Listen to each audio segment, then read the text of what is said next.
Halo semuanya, izin memperkenalkan diri, nama saya Utama Narik Kusnadi, NPM 25783016, saya dari kelas TRPL 1A.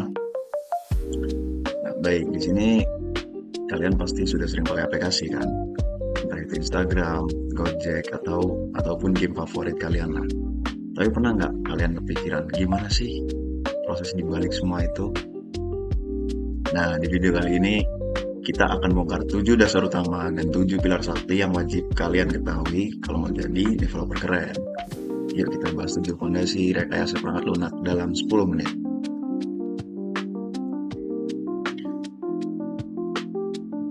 Yang pertama, perangkat lunak atau PL dan RPL. PL itu bukan cuma kode. PL adalah instruksi program, struktur data yang dia pakai, plus dokumentasi manualnya dan paket lengkap.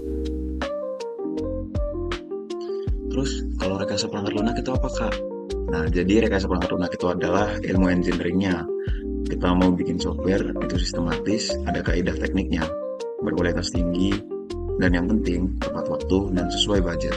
Intinya RPL itu how to do things right. Lalu yang kedua, ada materi proses rekayasa perangkat lunak. Nah, tadi kan udah tahu ilmunya. Terus gimana prosesnya? Nah, di sini prosesnya kita akan sebut proses RPL. Proses RPL ini adalah jalan peta kita. Prosesnya mengatur langkah-langkah komunikasi, perencanaan, desain konstruksi, coding, dan deployment. Ada dua aliran besar. Ada waterfall, tahapan ini lurus, layaknya air terjun. Dari A sampai B dan juga agile, yang lebih fleksibel, cepat tanggap perubahan, dan rilisnya bertahap. Tujuannya sama, menjamin kualitas dan prediksi proyek. Dan masuk ke materi yang ketiga, dan ini adalah tahapan paling krusial sebelum mengetik kode. Yang pertama, analisis sistem. Kita tanya, apa yang sistem ini harus lakukan? Kita ngobrol sama klien, mengumpulkan semua kebutuhan, dan hasilnya adalah spesifikasi kebutuhan yang jelas. Itu tadi yang pertama. Yang kedua yaitu desain sistem. Setelah tahu what, kita tentukan bagaimana cara membangunnya. Kita bikin arsitekturnya, komponennya, dan database-nya. Desain itu adalah cetak biru atau blueprint dari aplikasi kita. Jangan sampai desainnya acak-acakan. Dan masuk materi yang keempat, yaitu SDLC atau Software Deployment. Masuk materi yang keempat, yaitu SDLC atau Software Development Life Cycle. Nah, jadi SDLC itu adalah minggat besarnya. Dia mencakup seluruh siklus software dari ide mentah, coding, uji coba, rilis, sampai maintenance.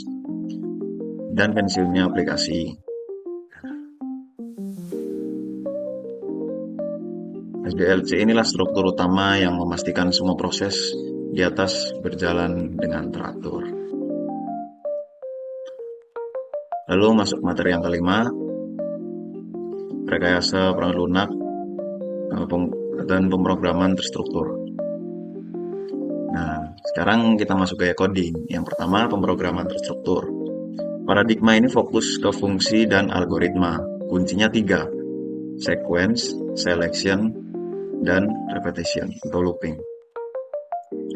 Tujuannya, kode harus bisa dibaca, mudah dipahami, dan kita wajib menghindari perintah goto yang bikin kode jadi kusut kayak benang. Kita memecah masalah jadi modul-modul kecil. Dan masuk ke materi yang keenam, rekayasa perangkat lunak, pemrograman berorientasi objek atau OOP. Nah, ini adalah favorit banyak orang nih, OOP. Kita tidak lagi fokus ke fungsi, tapi ke objek dan kelas. Objek itu adalah instalasi dari kelas. Contohnya mobil. Mobil adalah kelas. Contohnya mobilku yang merah adalah objek. Dan OOP ini punya 4 pilar sakti yang harus kita hafal. Yang pertama itu enkapsulasi, itu mengikat data dan fungsi dalam satu wadah. Ini adalah privasi kode kita. Yang kedua adalah inheritance, yaitu kelas anak bisa mewarisi sifat. Kelas anak bisa mewarisi sifat kelas induk. Lebih hemat kode kelebihannya. Yang ketiga adalah polimorfisme, yaitu satu fungsi punya banyak bentuk Misal, hitung gaji bisa berbeda untuk karyawan dan freelance. Kenapa sih OOP itu penting? Karena OOP membuat kode lebih terstruktur, mudah dipahami, dan lebih mudah mengelola proyek yang kompleks.